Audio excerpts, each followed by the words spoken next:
Hello, everyone. My name is Kerry Ramirez from Study Move. Thank you so much for joining this session where we're going to share with you the results of the second and last survey to measure the impact of COVID-19 in learning abroad.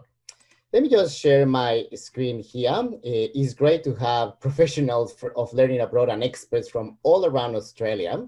And we're going to have a very interesting session today with some very interesting findings that I'm hoping it will help you in your road to 2020. And the idea behind this particular session and also behind the November study is something that I think is very important when you are dealing with COVID-19. As all of you know, one of the problems with COVID is not only the magnitude of what COVID brings together, but also the fact that things can change quite quickly when you are dealing with COVID. So just as a reminder, the idea behind this survey, it was that just to see not only how students are actually changing their plans and the preference towards learning abroad for 2021, but also how we are evolving in the change in these plans as we are actually moving away from the health emergency. So the first survey that we put together, it was actually developed in the middle of September, and it's amazing how things have changed so much in just a couple of weeks. In September, Victoria was in the middle of the second wave and in a very strict lockdown. I think it was a lot of uncertainties still in the minds of the students and institutions. And then a few weeks later, here we are in November. And we are in December, but we conduct the survey basically at the end of November. And things have changed quite a lot in regards of how we are actually experiencing our management of COVID-19. What you're gonna see today is some of those changes and some of the lessons that I think are important so we can actually move more effectively towards 2021. I think that what you're gonna see in terms of the results for November is basically probably some of the more certainty that the students are having, probably a more of a positive feeling because the idea of a vaccine being available, I think it's changing a lot of how things are progressing. Okay? All right, I think it's important just to remember, and this is something that we highlight quite a bit in the September survey. And I was very pleased to see that we actually create quite a bit of awareness of the importance of learning abroad in the international education sector in Australia. And it was very, very important just to highlight the fact that this learning abroad has been massively affected by COVID-19. There are a lot of students who have been affected on their student experience. And some of you have seen this chart quite a bit, but it's a good reminder of how big this has been. From 50,000 students participating in learning abroad in 2018, we basically went just to a handful of students. I don't think that any area of international education has been affected at this level as it is with learning abroad and outbound mobility. And I think it's very, very important that we acknowledge the massive impact that the sector is experiencing in learning abroad. Because also we need to remember that international education is a two-way street. Of course, international students who are traveling to Australia have been affected, but also students at Australian University who are seeking outbound experiences have been seriously affected, and we need to address this problem. Now, once again, this is a reminder that it's not only the study experience what it has been affected, and I think this is very important. It's not only about this idea that learning abroad the students, they just go outside of Australia to have fun. They also go because they're looking to enhance their employability skills. And I think that's going to be a very, very important aspect of where we move in 2021 and 2022, because the employability skills that we provide to students is going to be something important, considering that the job market is going to be very challenging in the next couple of years for our university students. And of course, as I mentioned in the previous session, this is also a matter of gender. Unfortunately, women, when they actually go to the workforce, they have limitations in having international experiences to develop their career. And the fact that we are actually unable just to provide these experiences as a result of COVID now will have an impact or a bigger impact in female students. So we need to be aware of all this.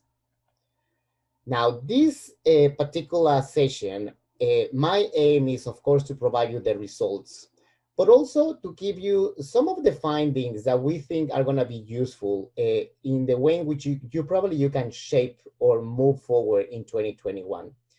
We're trying to move from creating this awareness of how big is the problem, that was our September survey, to really take some lessons and see how we're actually going to manage a very different world. A world without face masks in 2021, hopefully, but a world that is still is going to have some challenges for us, especially in learning abroad.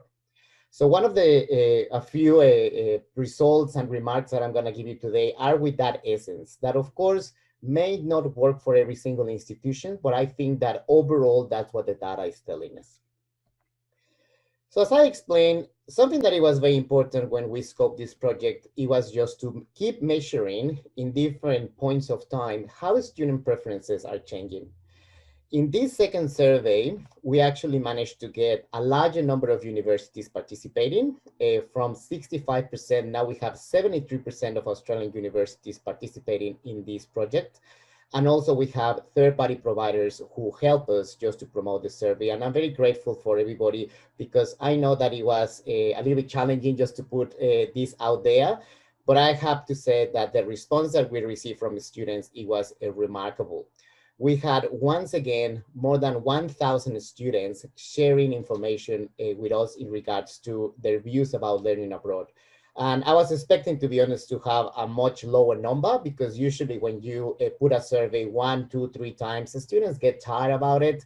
I know the timing probably was not the best because a lot of the students were during the exam periods, but the response was magnificent. And that really helped us with the analysis just to have some really, really hard data that we can actually share with you.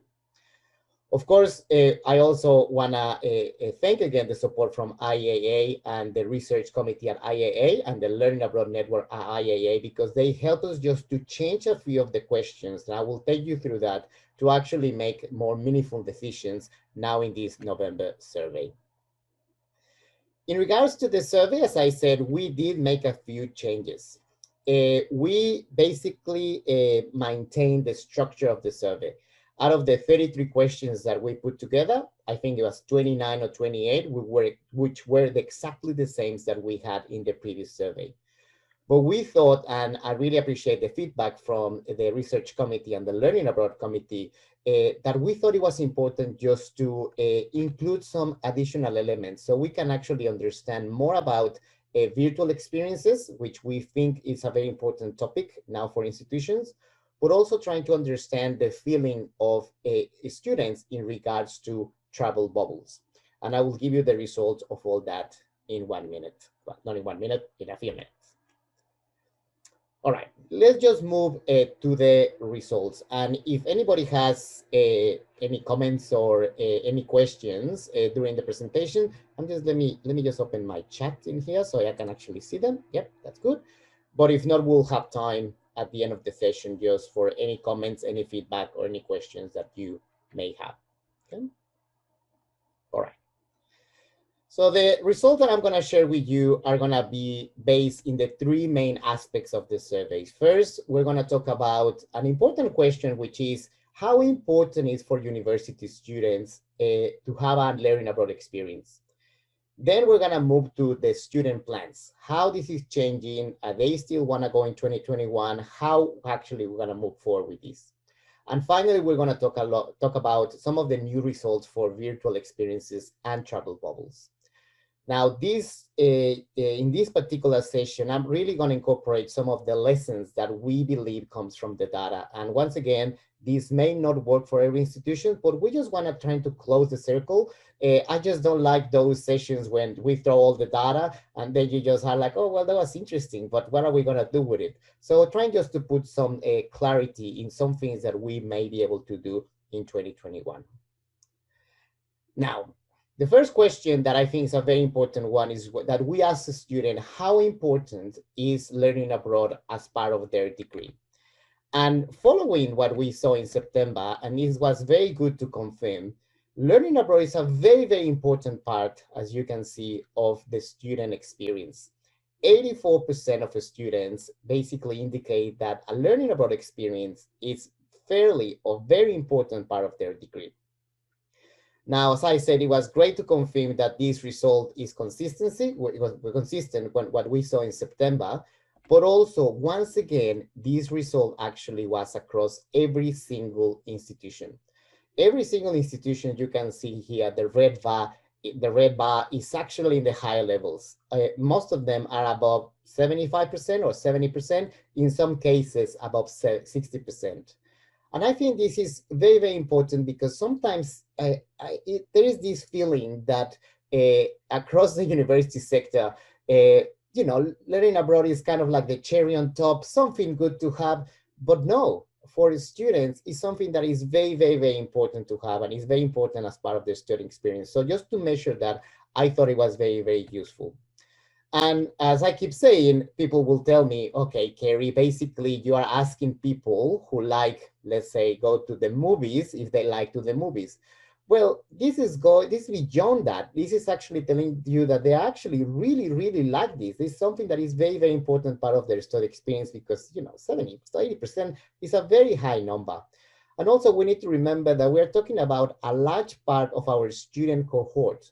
We know that about 25% of our undergraduate students, they will participate or they're willing to participate in a learning abroad experience. So it's a large number of students. So we really need to hear what they are telling us with this metric. Now, the other one that I thought it was quite important is in regards to employability. And this is very important because once again, sometimes you hear probably from outsiders that learning abroad is this fun experience where students go out and have pizza in Europe. But the reality is that now students are actually valuing the learning abroad experience as something that is going to really equip them to be more employable and to really help them with their career goals in the future. If you see once again the red bar is a very high value. 73% of the students are telling us that learning abroad is going to be fairly or very important to build their employability skills. That's an excellent result for everybody who has been pushing this message. And when I actually share some of these results in social media and things like that, I actually got a couple of messages from universities in North America, especially from the US, and they could not believe this. They think that still that learning abroad is more of all the things. But I think this is a great achievement because I think that the sector has worked really, really hard just to send this message of how important it is. And the fact that students are telling us that they understand how important and valuable it is for the employability skills, I think is extremely relevant. And also, I think it sends a clear message of probably where we should actually move when we move forward. That's what they are looking for. That doesn't mean that there should be other kind of experiences, but this employability component is something that students, based on what the survey is telling us, is something that is fairly and very important. Okay. And you can see, I was also very happy just to see the sample. 760 students actually answered that question. Now, from what we can see from the September and the November survey, there are some lessons, I think, that comes from these two particular items. I think that learning abroad, first of all, we need to just acknowledge that it's highly valued by the students at university level. And employability, this element of employability is going to be a very important part when we move forward. And I think that the students are understanding that they're going to have some challenging job market conditions, and they're going to try to be better equipped just to be job ready and really reach their career goals. And when I saw other studies, I actually recently saw the study from CIS Australia that basically says that universities are actually taking resources to the learning abroad office. I think that this is a contradiction because probably this should be in the opposite direction. If we actually give our students a more employable opportunity, this is where you should be putting resources. And I think that's a very interesting result that comes from the survey.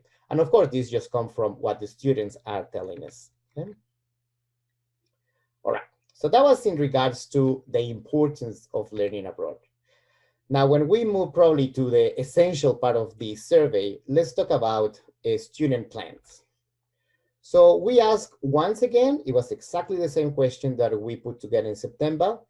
How COVID-19, we asked the students, how COVID-19 changed their plan of study overseas. Now, it was very interesting to see that it was not a big change, actually. Once again, 53% of the students in the survey said that they still want to go in 2021. I think that's a really, really good result. 20% are still onshore, and 26% basically they said they are not going to do it.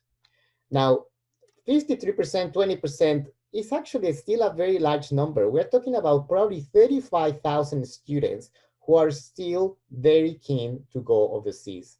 And we need to figure out what alternatives we can put together or what can we do, because when we read through the comments of all these students, they are really, really keen to do it. They have great hopes and they really want to do it. It's something that is sticking their plans to do it. Now, how this compares to the September survey, and as you can see, basically there is not a lot of changes. It's interesting because it's a very different world or a very sentiment that exists in regards to COVID. As I said, now we are in the world of vaccines and all this, when in September we were in the world of lockdowns. But it hasn't changed because it seems that what matters for students at this stage is also how institutions are actually going to move forward, or what are the plans or what are the strategies that actually could affect their change on preferences. Now, the only one that probably you can see is a change between the blue bars and the green bars. It seems that it was a higher number of students who decide, but it's just very small. It's now 26% of the students who said that they're not gonna, they don't plan to study overseas. I think that's the result of probably some institutions basically saying that they're not gonna have any learning abroad activities for the first half of 2021. And for that reason, some students who probably they're gonna finish or they just cannot do it, they actually move a little bit. But in general, I don't see any big difference in how this changed between September and November. Yep, and Simon is sharing a very nice message, interesting message with everybody, that actually that mirrors the applications that are for later 2021. Okay, perfect. Now, we also asked the students, and this was an optional question. If your plans have changed, could you please let us know what has changed or what actually you are reconsidering in your plans for 2021? Now, I was very pleased to see that we had a larger number of students responding these particular questions. We had 765, a really, really large sample. And we asked them if they will change to a different destination, if they want a shorter experience, if they have a longer experience, and here are the results. By far, once again, the things that the students are reconsidering is just a different destination. And this is something that came from the September survey as well. The students are actually thinking about our destination, and makes complete sense. Like a lot of students who probably were considering going to Europe or to North America, but especially the US, they are rethinking about this possibility. Now, an interesting one is the shorter experience and the domestic experience. Now, 1/3 of the students are saying that they would rather have a shorter experience. But also 1/4 of the students, and I think this is something that we need to think about it, are actually moving to consider that a domestic experience is something that they would like to consider. Now, let me just tell you how these actually changed, because we saw a few changes in the values, and this is something that I think I was looking forward to see, because this is not only about your overall plans to go or not to go, but it's the details of what you want to do if you're going to go overseas. Now, short experience actually moved from 21% in September up to 31%, which was a big jump of 10%. So definitely this is something that the students are considering. They're looking for shorter experience. And about 50% of the students in the sample were students who indicate that their plan was just to go for a 6-month exchange program. So from the 6-month exchange program, about 50%, now actually 1/3 of them in general are actually seeking a shorter kind of experience. And I think that's the response of, oof, if it's gonna be safe, I'm not sure, or maybe because they don't gonna have time to complete their degree as they were expecting. Now, also the domestic experience. For 15%, we moved to 25%. Once again, a jump of 10%. So a lot more students, now it's a quarter of students are actually thinking about domestic experiences. So that's something to have in consideration as an alternative that we may have for students in 2021. And also from 11% in September, now virtual experiences are about 20%. So it was also a jump of 9%, but now basically 1 in 5 students are actually thinking that may change to virtual experiences. Now, one that also really didn't change is once again, destination. In September, we had 42% of students, now it's 41%, and it's one of the stronger messages that we're getting in terms of where students are actually thinking in terms of moving their plans or not. Now, following that, we had an additional question, which was things about the COVID-19 world. So basically, we asked students, and this was a compulsory question, what factors would you need to be in place to feel safe and comfortable to travel overseas? Now, we had a really good, again, a really good sample once again. And as you can see, and this also is very similar to what we saw in September, but 64% of students are now saying that if I'm gonna go overseas, I wanna go to a country with low levels of COVID-19. Now, this in comparison with September actually increased quite significantly. From 54 in September, now we're talking about 64% of students. So once again, this is the changing destination, thinking about if I'm gonna go, I'm gonna be safe. And I don't know if this is only the students sharing the response or their parents of the students basically saying, no, no, no, if you're gonna go, it has to be a safe place, and makes complete sense. But I think it's important that we need to consider and a very relevant response for where we are moving forward in 2021. Now, because we know that destination is such an important topic in the decision-making process of a student, we decide to incorporate, as I said before, some questions related to travel bubbles. We explain to students that there is a possibility that the Australian government will have some travel bubbles. And if that's the case, how important it is for them. So we have the option of, that's not important, very important, fairly important, and so on. Well, surprisingly, well, not surprisingly, 75% of the students said that having these travel bubbles will be fairly or very important. Once again, it's a very strong message of how important it will be just to having those safety procedures in place to move overseas. And I think it's important to have as also a way in which we can actually move forward in 2021.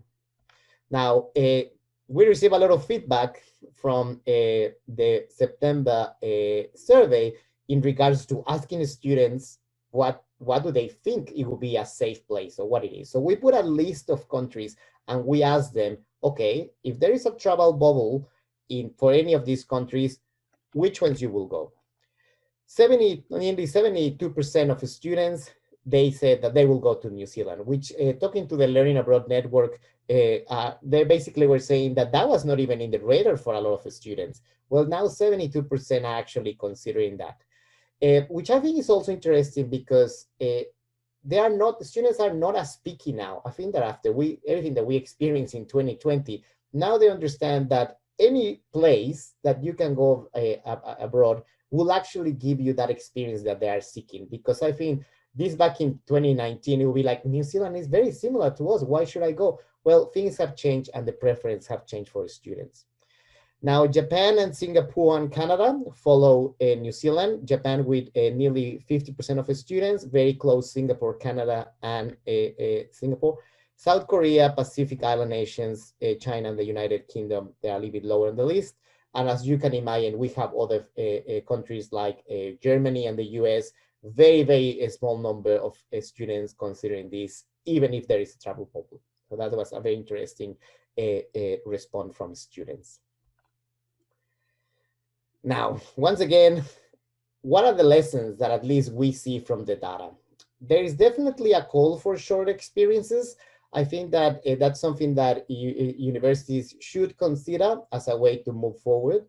There is interest growing about domestic opportunities. That's something that thinking about an alternative that could be feasible just to service a lot of the interest that exists is something that could actually be a good alternative to consider. And something about the travel bubbles that actually it was raised when we talked to our colleagues from New Zealand about this, because they basically said, oh, we would like to have a travel bubble, but that's not going to work because our government does not is not ready to have a travel bubble.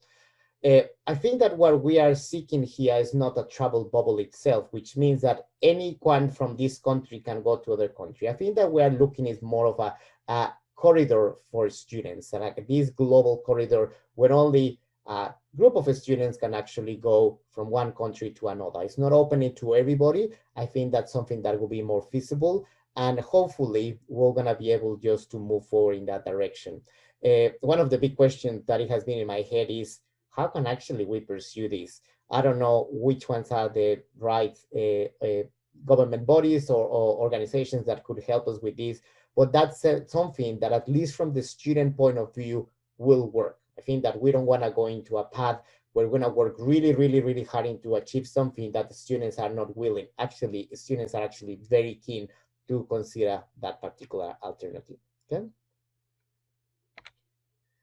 Now, uh, I think it's also very interesting just to consider the role of vaccines in all this, because I have the impression that the idea that a vaccine is going to be very ready very soon is going to pretty much say, well, this is not that important because, everybody's going to be vaccinated and that's it. Well, there is no clear indication yet of how the vaccine is going to be distributed across countries. In the US, the FDA has going to release that in a couple of weeks, apparently. Here, the Australian government hasn't really said anything how the vaccine will be rolled across the population. But the only ones that they have given us some indication that how this could work, and it has an implication for learning abroad, is the United Kingdom, where basically they said that the first groups who are going to be vaccinated is obviously older age groups and vulnerable groups. And basically, the first group that is going to be getting vaccinated is probably people who have 80 years old or more, then 70, then 60. And the last group is anybody that has 50 or less, which is basically students and happy to say I'm in that particular group. But even in the United Kingdom, when they're actually accelerating the process of the vaccine, they think that those groups under 50, maybe by the end of next year, they will gonna be able to get the vaccine.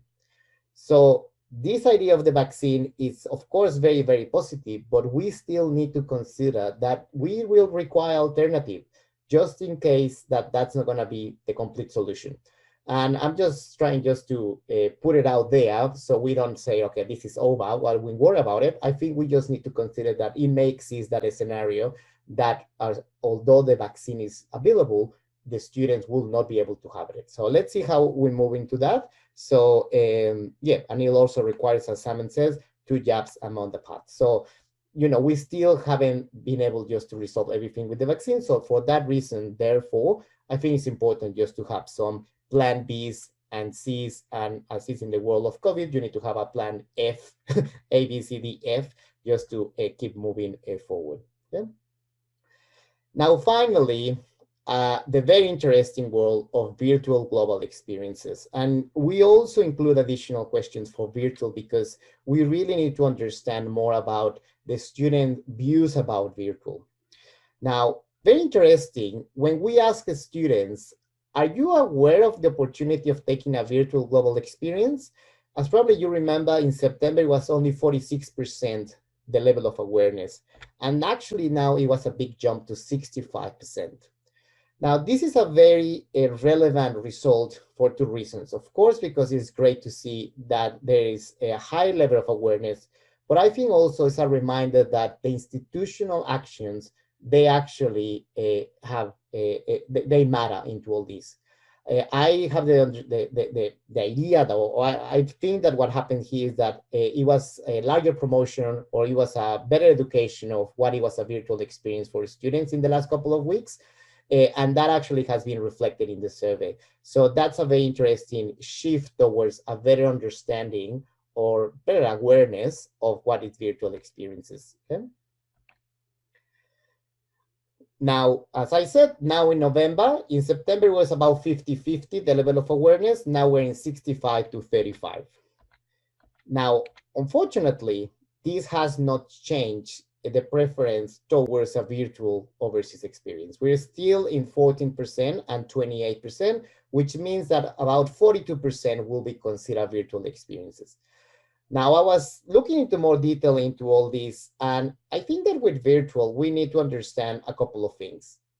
For students who are still hopeful that they could actually travel overseas in 2021, of course, they're going to tell you, no, no, no, I don't want to do it. I'm still hopeful. But that doesn't mean that we should not have the alternative for them as virtual. Also, I know this is from some universities talking directly to me beyond the survey. We noticed that students who probably never thought about learning abroad, they're actually keen about virtual. So this survey is only talking about students who were interested in learning abroad. That doesn't mean that there is a complete different universe of students who are interested in virtual. So I think that it's interesting just to consider that, but definitely we are moving into a high level of awareness of what virtual means or exists for students. Now, for that reason, we also ask students, and this question went only for the students who said that they maybe or they will just consider a virtual awareness, and also obviously for the ones who know what's a virtual experience. So we asked them, which type of virtual overseas experience would you like to take? 26% said virtual internship, and that's not a surprise for anybody. That's probably in the world of virtual experiences, the most common product is the Big Mac of virtual experiences. But also quite interesting is just to see the blue bar because 26%, they still don't know which one they would like to take. And I think this shows that it's such a new thing, virtual experiences, that we still need to put resources in probably trying to probably explain to students what it is or what are the options that they have. Now, because this is completely understandable. Things have been moving so quickly in very challenging circumstances. So I think that the fact that the students are starting to have a better understanding is a really good result, but I think it shows that there is still more work to be done. Now, as you can see, other results like virtual semester exchange, cultural language programs, they're still not on the radar of the students. And I think that if your institution is considering that, there is more work that has to be done. And it makes complete sense. You need to explain what's a virtual semester exchange, how it works, what are the benefits. So there is a lot of more work to do to educate the audience on what is all this all about. Okay? Yep, and Brad just put a message saying that, yep, there has been definitely active endorsement of virtual opportunities. So definitely there have been an increase in more inquiries. So yeah, so that's thanks, Brad, for your messages. Sorry if I cannot read all the messages, but I'm just trying just to keep moving with the presentation as well. Okay, we also ask, and this is the last one, we ask them, what do you think that it will make attractive for you to have a virtual experience? And this was a really good question to have.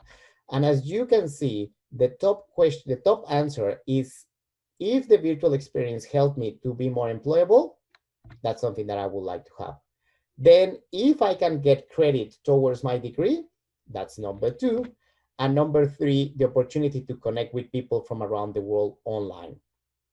Now, what I think something that is quite interesting about this question is that these first 3 bars, they are basically telling us about outcomes that will come from the virtual experience.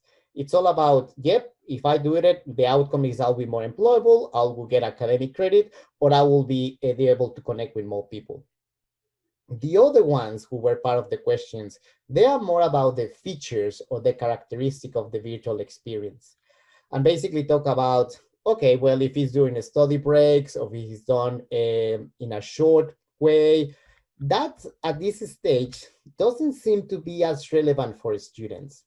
For instance, an experience that is done in my same time zone, 24%, it seems that in this world of virtual, it's more important for the students, the outcome. It's basically, you need to tell me what is the benefit of this in order to take it.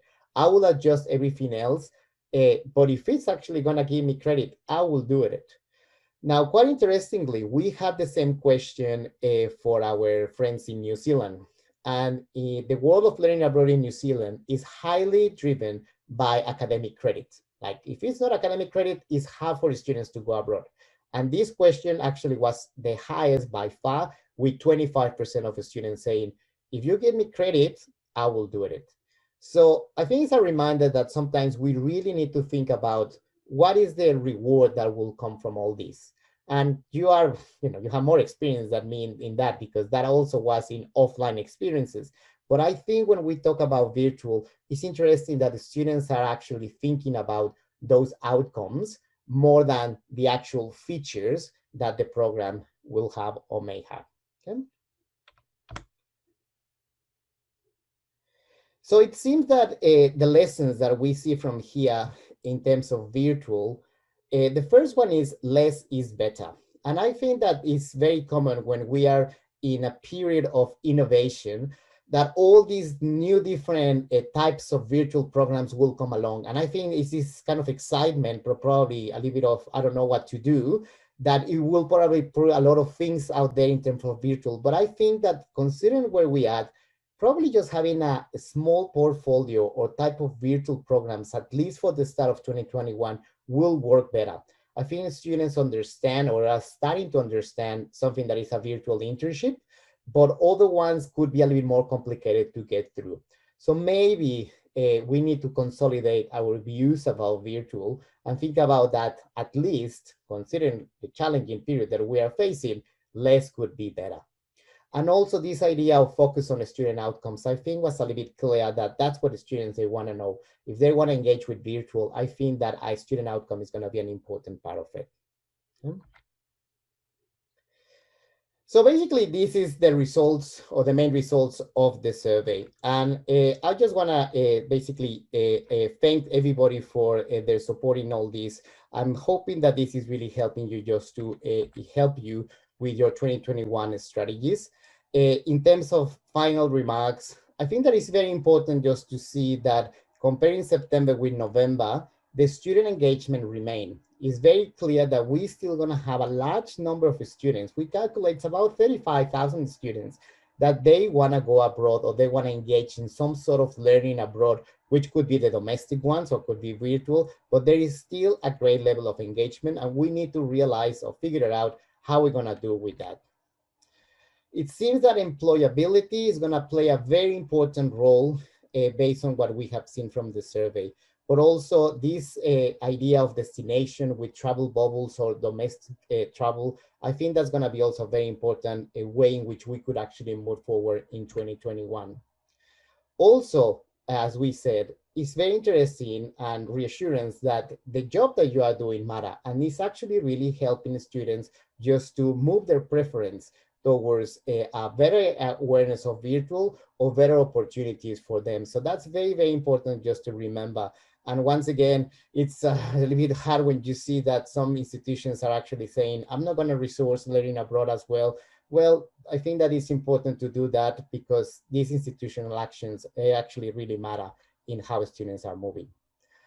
Now, also something that we have been talking about since the September survey, I think a coordinated approach is where actually it's giving us a lot of gains. I think we have seen a little bit more of that, not necessarily on paper, but it seems that this coordinated approach to everybody engaged in virtual or doing something in a more collaborative manner, I think that really helps just to students just to reduce that level of uncertainty that may have been experienced during this year and may have experienced in the next year. Okay. So as I said, everybody's gonna get their results next week and the slides. Once again, thank you so much for supporting this. I really hope that it's gonna really help the sector.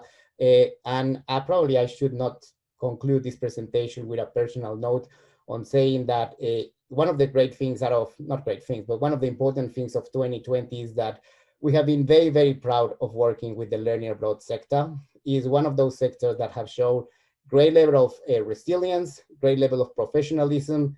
I was talking to somebody yesterday, and it's true. You were part of the student repatriation, the largest student repatriation that we have ever seen in this country. And you should be very, very proud for all the work that you have done. From there, you pivot to virtual. You have been under very difficult situations and circumstances. And here we are. We are really looking forward just to move to 2021 and keep doing what we love to do as a sector. So this is just a personal note. And thank you for all your work. And hopefully we're going to have a much better year. I'm sure it will be. So, yep, this is the end of